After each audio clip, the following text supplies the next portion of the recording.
Hi everyone. Welcome to my channel where flowers are made eternal. In this video, we take a close-up look at how exactly my dainty necklaces are made. They have been such a customer favorite lately. I mean, as they should be.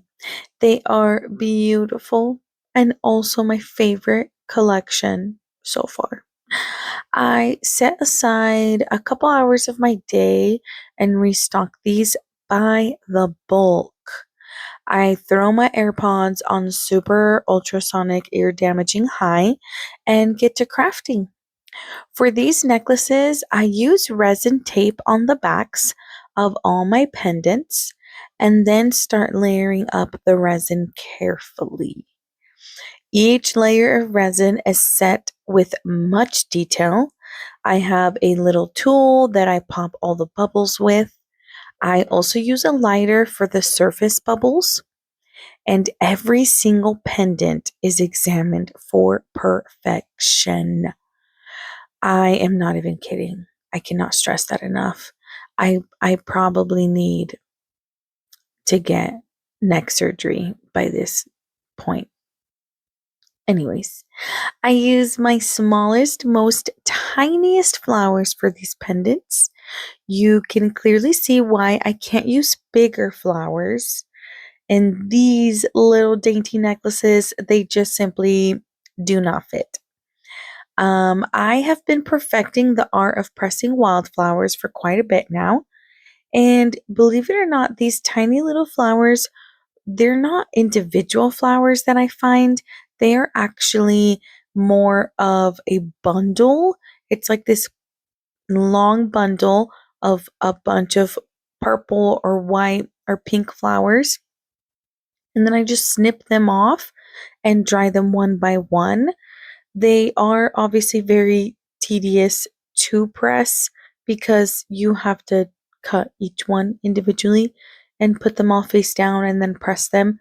But the cool thing about my presser is that it can actually dry these whole bundles together, even though they're pretty big, pretty fat. But once they dry, I can just simply pick off the tiny little dried flowers from the bundle itself and use it for things like this, like my tiny little pendants.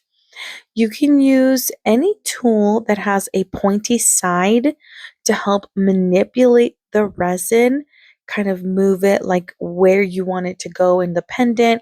Sometimes just with gravity, you pour like a little drop of resin and it just kind of goes like to the edges or just stays there. And so you do kind of have to manipulate that, get it to kind of move around where you want it to go. I have tried tools made of silicone, metal, and wood. They all work well. They all do the same thing. You just have to make sure to keep them clean because they can collect like little fuzz or hair like debris and it will get in the resin. I use a standard UV resin light and I cure the flowers inside the layers of resin.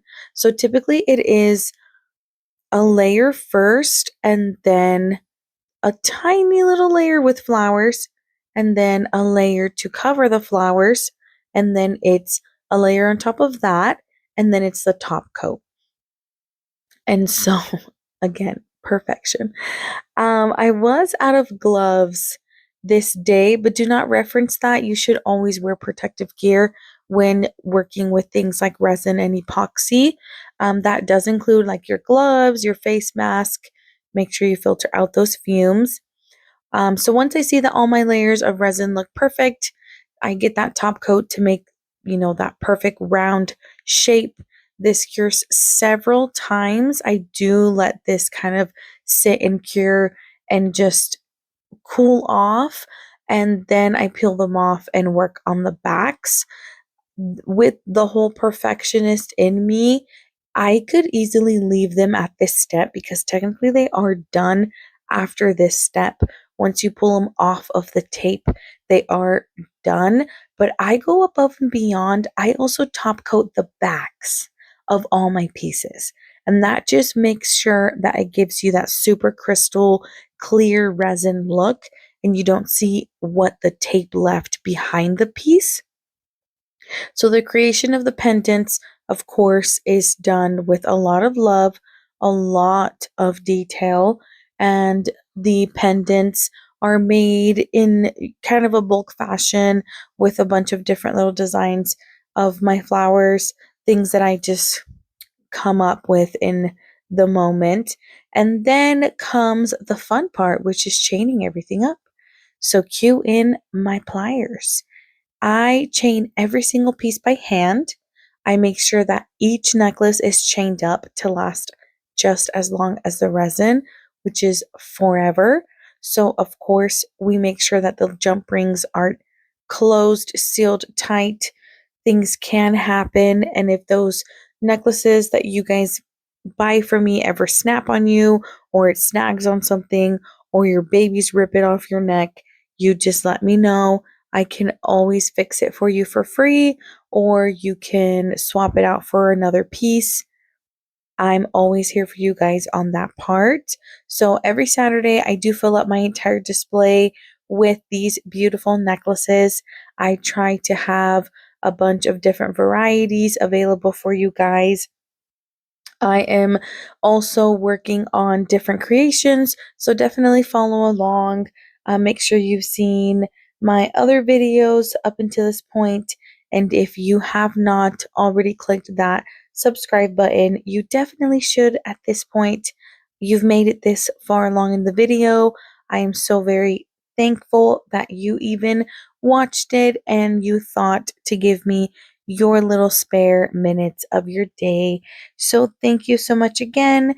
This is Epoxy Moonchild. If you saw me out there stealing flowers, no, you didn't.